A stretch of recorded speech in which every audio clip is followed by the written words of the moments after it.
the question, Malus's point, you're right. I probably, if you go back and read the research by the academics on state capture, it traces it back, I think.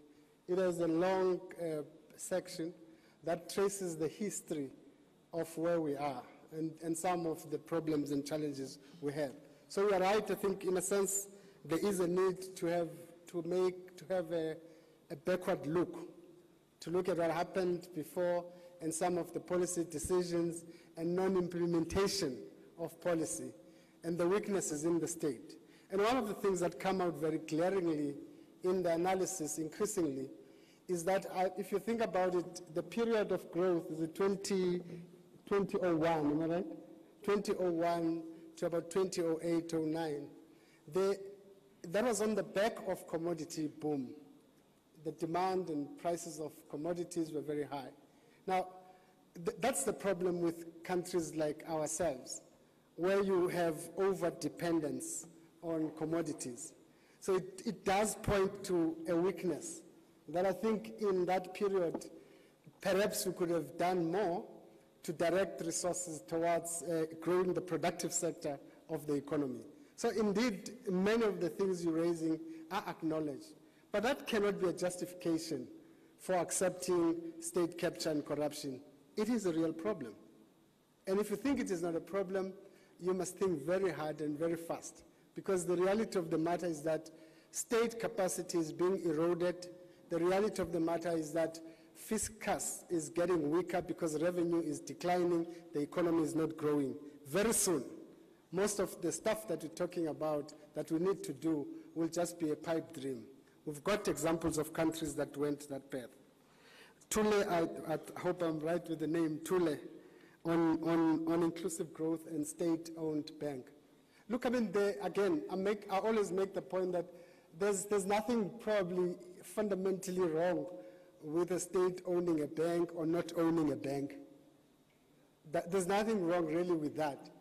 But let's face it, in a context where you are unable to manage your SOCs now, you want to create a bank. How on earth are you going to manage the bank? So it doesn't, it's not about, for me, it's probably not even about an ideological or political discussion. The reality of the matter is that there is high dysfunctionality in our state-owned enterprises. The reality, we can't even manage our SAA, SOCs, all of them, and yet you want to add on them even the most sensitive institution that can be created, and therefore damage your financial system as a country. So all I'm saying, Thule, is that maybe if you have dealt with some of the weaknesses in the state-owned enterprises, maybe when you have transformed them and refocused them, and you are capable of managing them, and you put right leadership in them, you probably might have a different outcome. In the current context, I think to call for a state bank is actually another guise to achieve another objective other than development. There's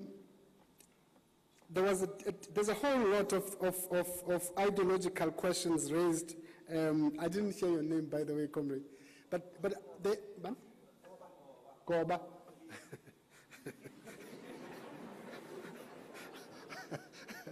There are a whole range of ideological questions that you raise, Comrade Goba, and I would probably suggest that maybe we should engage with that, because I think around and I know that the historic view of the left, and it continues to be around the state, is probably a view that sees it as an instrument of class rule, essentially. That's what it is. But the truth of the matter is that we actually set ourselves a project to transform the state.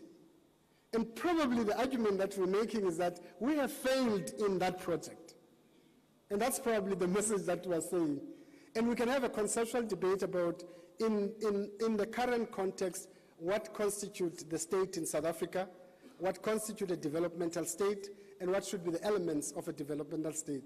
And I would argue that we should strive for more a pragmatic solution rather than an ideological solution. Because most of the arguments you have raised are probably very tired and very old. Thanks.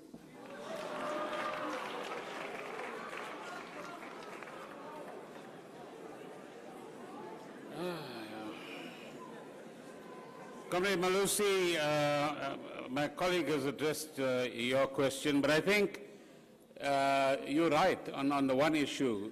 Leaders generally, if not all of us, must have the humility to say, as you point out, that from time to time we are going to make mistakes and we must own up to it. So, for example, we opened up parts of our economy, the leather industry, textile industry, clothing industry, after the GATT agreement was signed and implemented after 1994, too soon, without ensuring that we restructure those parts of the economy so that they can survive the kind of open competition that the lowering of tariff barriers will actually result in.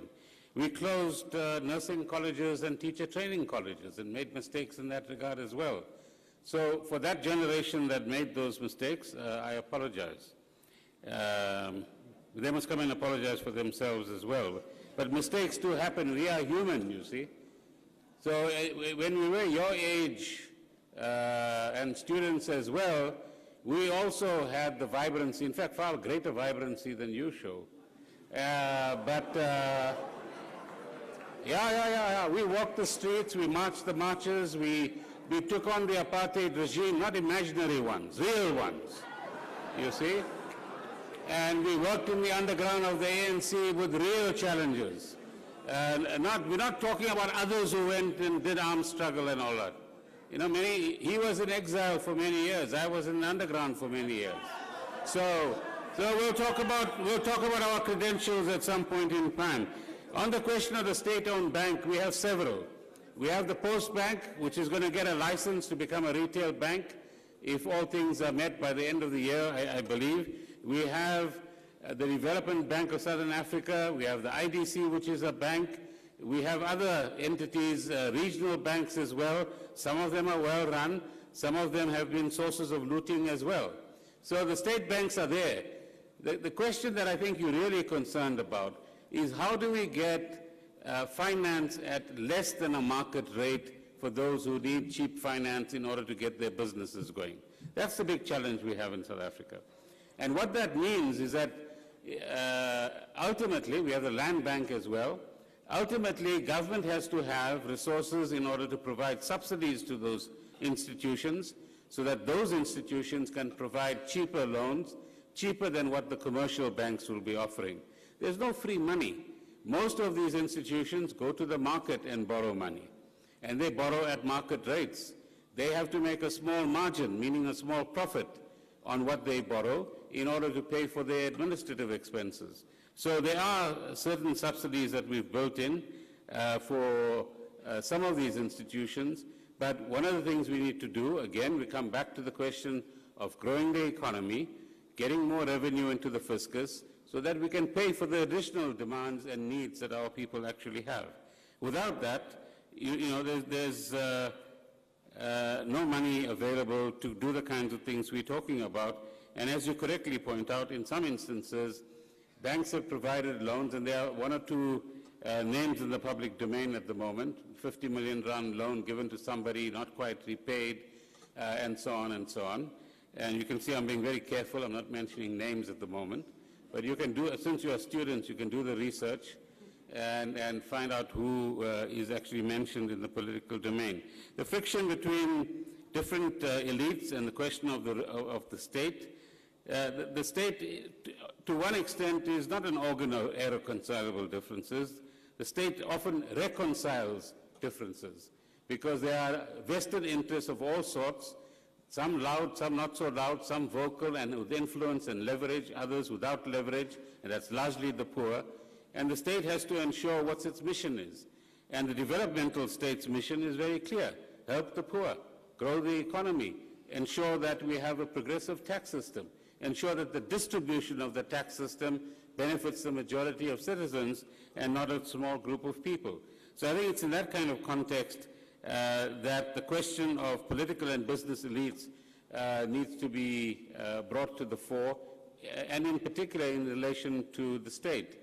But, in the last year, 2016, when faced with a crisis around downgrading our economy to junk status, which is halfway there, we were able to get business, labor, and government to collaborate. We were able to get ourselves to work together in the national interest, not in a sectoral interest. We were able to avoid the downgrades for our economy, and we had a partnership going, one of which, for example, will be rounded up soon in terms of the discussions, to give 1 million young people work opportunities or work exposure over a 3-year period as a result of working both with the unions and the business on the one hand and government on the other hand. What we require is more initiatives of that sort in order to give practical meaning to the things that we are talking about rather than just the kind of slogans at the end of the day. Lerato, your point about public servants and so on being accountable is a valuable point, and the question we need to ask is what other systems of accountability can we develop? And ultimately, the accountability comes about when citizens are aware of what is going on, when citizens are active about what they have displeasures about, where citizens can actually call political parties and political leaders to account and not just believe in narratives of all sorts, which are intended, as all three of us have pointed out, to actually mask the real issues. So I just happened to look at News 24, and there's an exclusive headline: Indian IT guru linked to fake WMC sites. Several disinformation websites registered this year to promote the white monopoly capital narrative have been traced to a web design and online reputation management company in India. It happens to be in the province of Uttar Pradesh, where the Guptas actually come from, according to this article. And they have, for the record, denied any links. I'm not saying it, I'm reading. I'm reading. No point in making eye. Okay? And there's, you can read it for yourself. You can read it for yourself. But the key issue is, if you just remove the slogan for a minute, we all agree that the South African economy is a highly concentrated economy. We all agree that the key parts of the economy, whether it's land, whether it's big companies or medium-sized companies, or it's certain types of economic resources, apart from those that the state holds at this point in time, is historically and currently controlled by the white part of our population. We all agree that in restructuring this economy, we need to have the demographics of this country represented in the ownership and management of this economy. The question is not about either our critique or our intent. The question is, how do you get there in a way in which we do not destroy the economy in the process of getting there? And what we want is new ideas. The former Deputy Minister talked about some of them, critique of the capital intensivity, some reliance on the mining sector in terms of exports currently, the lack of diversity, the lack of innovation, the lack of enterprise, the lack of entrepreneurship, the small size of the small business sector, little attention being given to support for the informal business sector in South Africa. These are the practical areas of involvement and engagement where we've got to come up with solutions, not slogans, and solutions which actually give our own people new opportunities without becoming racist in the process. That's the issue, right? So all we want from audiences and engagements like this is not lack of engagement, but lack of, rather more competition around ideas, but also, as many economists will tell you, ideas are one thing. The practice of ideas, the implementation of ideas, building a developmental state, there's lots of articles and books written about that now. The question is, how do you create a developmental state that will actually practice development? And one of the biggest weaknesses we have in South Africa is the lack of skills in the state, right? And that's what makes us less of a developmental state. The other critique of ourselves is that we're good on policies, including my own organization, but we're weak on implementation. And if you can't implement the policies that you come up with, they're not worth the paper that they're actually written on at the end of the day. So my one appeal to all of you is not questions like who controls, we all know who controls the land and JSE, Mr. Goba.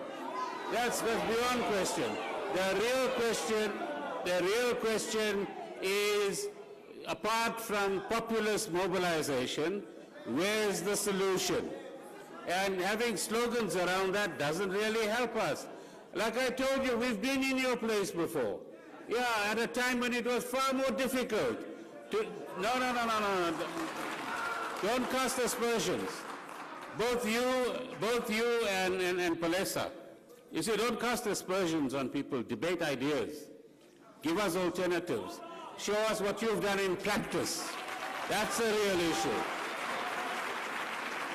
So if you want to test credentials, come and talk to us about how we changed the South African Revenue Service. Hold on. You had your turn. Democracy also means hear the other side. I heard you. I didn't interrupt you when you had to speak. Hear me now. If you want to know about actually doing concrete things, each of us can talk about that. So I worked 10 years in the South African Revenue Service. We completely transformed that agency so that, in fact, from a couple of 100 million rands that was going into student subsidies, 9 billion rands went into student subsidies. And more needs to go there, I agree. So imagine if all of the money that we are, and the reports are showing, is being stolen from the fiscus, was actually committed to student fees, how different your life would have been. Eh? That's the issue. Now the question and the challenge for you is whether you have the will and you have the creativity and you have the commitment to making sure that you join us in ending corruption in South Africa. That's the real issue you have to confront. To Palesa, I see you were reading your question from your phone, so I won't ask you who sent you the question. But if you want to know what each of us have said, go and read each of the budget speeches and the speeches that we've made in Parliament. People like myself, and there are many others, who've been very clear about our stand on the issue of corruption. The question is, what are you going to do about it?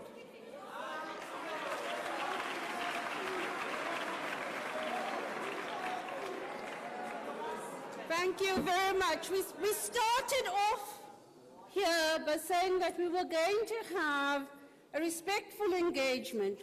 We're going to ask questions, we're going to hear ideas, we are not going to shout each other down. Okay, we want to have many more of these kinds of engagements.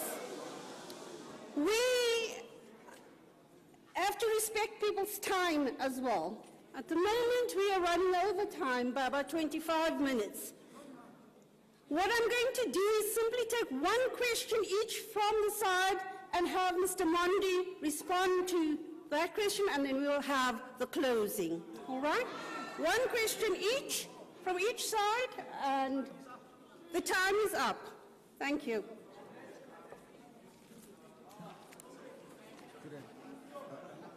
Hello, everyone. My name is Ntlantla Mcebisi. I'm a resident at Joburg Park. Points that are pointed out here are important. In such a sense that in the time that we are now, it's a matter of whether or not we want change. And if we want to take change, how are we going to do that?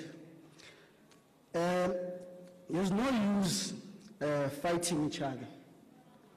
As much as we all have differences, there's no use saying you are wrong, I am right. Please,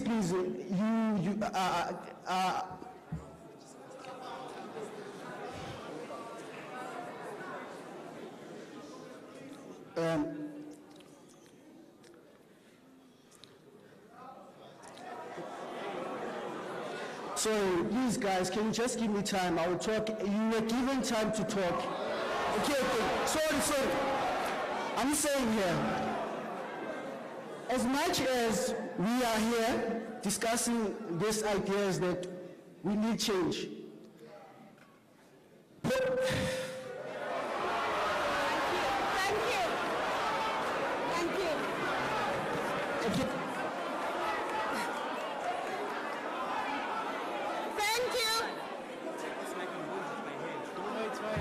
I think we've got the point.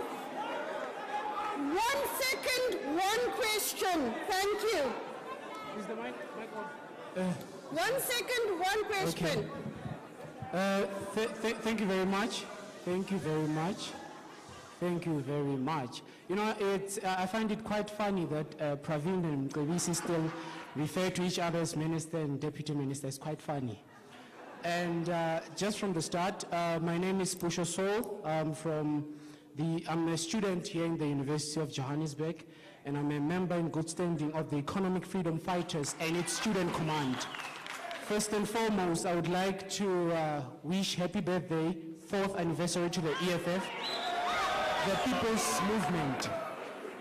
Since this engagement started, because it masquerades as an engagement, but it's a clear Save South Africa anti-Zuma campaign.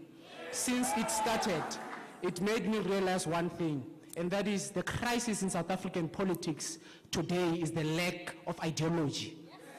And Pravin and Mcebisi Jonas, they do not have ideology. They are empty.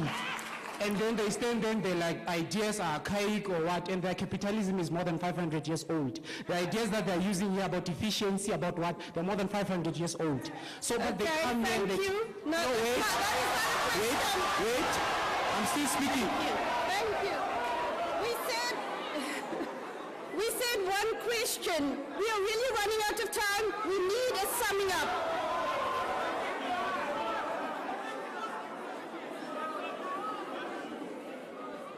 Thank you.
Ladies and gentlemen, my job is to say a vote of thanks. And so we're to thank the people who put this together, and the people who did the video, the people who did the people who did all this stuff here. But most importantly, to thank our speakers. It's not easy to go against people you fought with, you shared trenches with, you have guns with. And I think our speakers are doing that in South Africa. And for that, we owe them an incredible amount. And I think for those of us here, we should give them a round of applause.